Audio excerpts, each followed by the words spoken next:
Hello বন্ধুরা, এর আগের ভিডিওতে তোমরা দেখতে পেলে যে আমি স্টেশনে নেমে গিয়েছি আর তারপরেই হোটেলে চলে গেলাম। হোটেলে গিয়েই ফ্রেশ হয়ে রেডি হয়ে বেরিয়ে পড়লাম 4জন মিলে। তো এতক্ষণ ক্যাবের জন্য ওয়েট করছিলাম, তারপরে ক্যাব চলে আসতেই উঠে পড়লাম। তারপরে ঝটাপট আমরা পৌঁছে গেলাম গন্তব্যে। তারপরে ওখানে গিয়ে জানতে পারলাম যেহেতু বেলুড় মঠ 11:30টায় বন্ধ হয়ে যাবে, তো সবার ফার্স্টে আমরা ডিসাইড করলাম সেখান থেকেই ভিজিট করে তারপরে আমরা দক্ষিণেশ্বরের মন্দিরে পুজো দিব। তো তার জন্য এই যে ফেরিঘাটের সামনে আমরা টিকিট কেটে ঢুকে পড়লাম কাউন্টার দিয়ে। তারপরে এখন যাচ্ছি যেখানে লঞ্চ দাঁড়াবে সেখানে। তার মাঝখানে আমাদের সাথে ঘটে গেল একটা ঘটনা, যেখানে আমরা বুঝতেই পারিনি।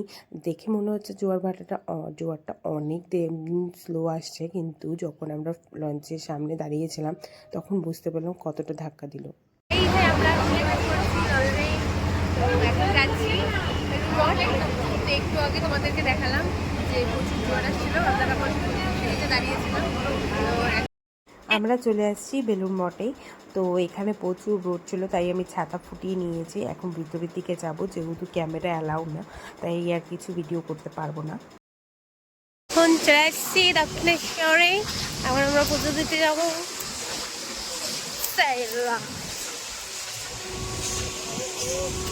এখন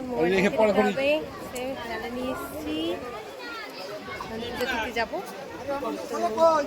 এখন পূজা দেওয়া কমপ্লিট হয়ে গেল।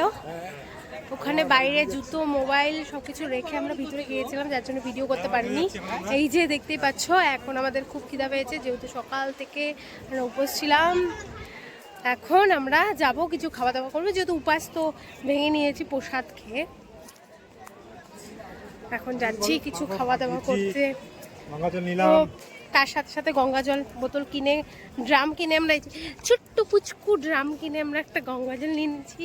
এর মধ্যে পুচকু ড্রাম। এখন যাচ্ছি, বহুত রোদ, প্রচুর গরম, পাকায় পা দেওয়া যাচ্ছে না, এত গরম।